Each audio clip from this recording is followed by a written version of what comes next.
تأتي هذه الهجمات بعد الزيارة التي قام بها رئيس الحكومة باشور كردستان مسرور بارزاني في 15 نيسان الجاري، واللقاء مع رئيس دول الاحتلال أردوغان ورئيس الاستخباراتها هاكان فيدان، وقرب حلول الذكرى السنوية لمجزرة أرمينا والتي قامت بها الدولة العثمانية.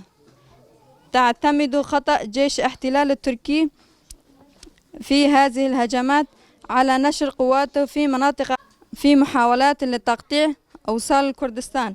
تركيا بالتعاون الواضح مع الحزب الديمقراطي الكردستاني تهدف من هجماتها هذه إلى خلق فتنة بين الأكراد أنفسهم، الاقتتال فيما بينهم، ومن جهة أخرى تحاول تصدير فشلها وأزمتها الداخلية إلى خارج الحدود.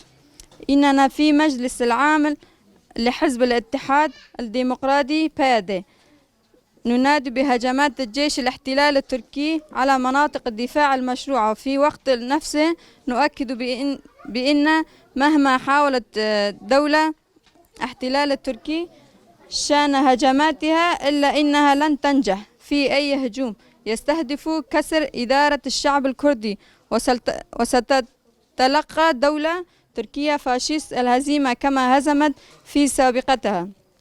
ومن المناطق إن هذه الهجمات سوى تلك التي تشأن على هجمات وشرق سوريا أو على جنوب كردستان أو باكور كردستان، إنما تستهدف تقطيع أوصال الشعب الكردستاني. فإننا ندعو الشعب الكردستاني وجميع القوات الوطنية والثورية والديمقراطية في العام الذي اتخذ موقف واحد ضد هذه الهجمات.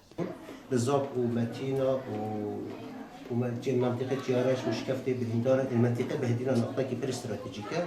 طبعا حضرتي هبالو بدري هلا بالصالان بدري هبالو بدرينا والبيس صار استراتيجي هبالو بدرينا وحضرتي تمام كرنا وتشتاق أم دبيسن تشتاق داري نوتشاج قام دبيسن برخضاني كي بهم با قريبا مسألة شيا دي ساعة دستانه كي مودن بسينن ودستانه كي قلت كانوا برخضاني كي بهم مازن لهم دشمن دانتر بدون نشاط.